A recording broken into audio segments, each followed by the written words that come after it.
Number 6. More than one way to choke a dog to death besides with bread and butter.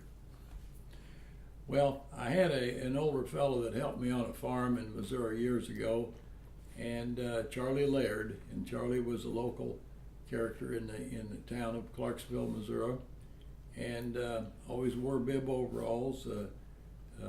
58 years old, still could pick up a railroad tie and walk away with it. And he did a little cattle trading on the side. He usually carried about $4,000 cash in these bib overalls. But he had all kinds of we call them sayings and expressions, and one was as meaning that there was an alternate way to do things. He'd say, "There's more than one way to choke a dog to death besides on bread and butter." And then he would comment about when he got lunchtime, he'd say, "I'm so hungry I could eat a sow and litter and chase a boar a mile."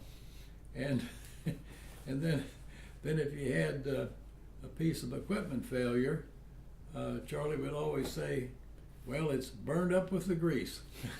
and so there was always something that Charlie had to say, and was a very, very hard worker, and also he coon hunted a lot at night, so drove an old GMC pickup. The heater never did work. So anyway, quite the character. So he wasn't a drinker, but he'd get up in the morning, he'd take a big snort of Southern Comfort out of the fridge and stick it back in there, and that was his drink for the day, and it was his tonic for the day.